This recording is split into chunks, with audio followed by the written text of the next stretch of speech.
Hello po, good afternoon po sa inyo mga mamamayang. Nandito po tayo ngayong hapon na ito kasi ako po'y magluluto ng stir-fried chicken with celery. At ito na po ang mga ingredients sa aking lulutuin. Una, celery, cornstarch, luya, bawang, chicken, tapos carrots po, ginger juice. Gagamit din po tayo nitong rice wine po. Mga mamamayang, sa hindi ko pa ito lulutuin, imamarinate ko muna ito ng 1 oras. Maglalagay po tayo ng 1 teaspoon na asukal dito sa ating manok. Pagkatapos po mga mamamayang ay maglalagay po tayo ng 2 tablespoon na cornstarch dito sa ating chicken.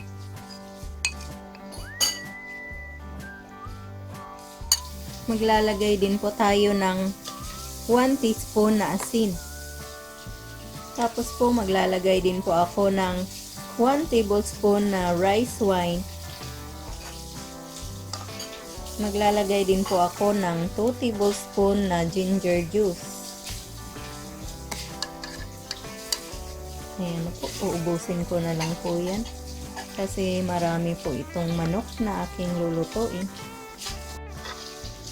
Pagkatapos po ay hahaluin muna natin to.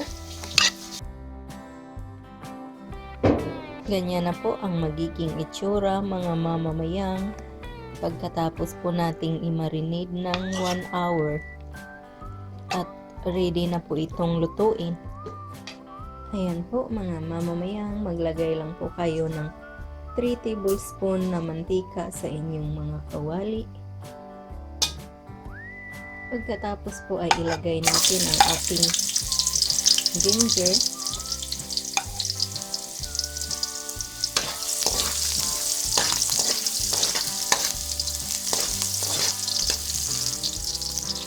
Ilagay po ang inyong celery. Saka ilagay din po yung carrot.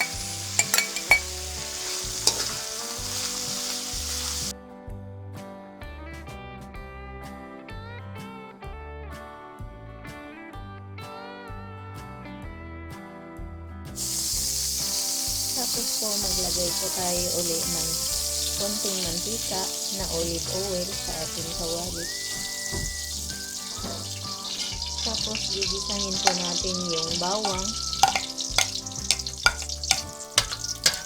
at saka luya.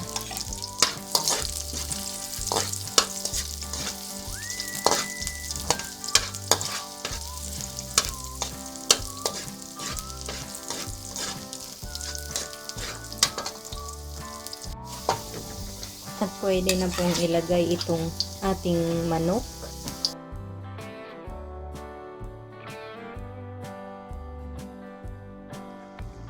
At pagkalipas po ng 10 minutos ay luto na ito at pwede na pong ibalik ang ating mga gulay.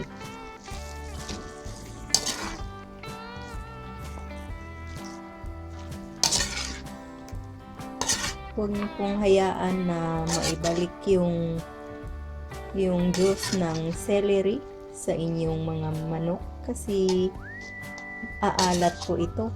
Parang aalat ang lasa.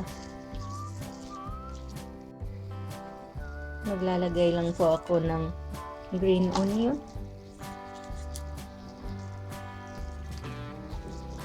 Tapos hahaluin lang natin ng konti.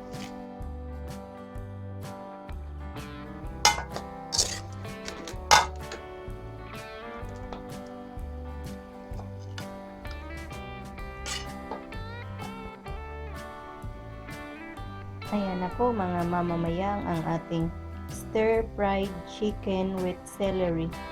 Luto na po ito. Sana po ay nagustuhan po ninyo ang reseping ito. Sana po mag-like at mag-subscribe kayo. Ito po ang inyong Ate Mayang na nagsasabi, mabuhay.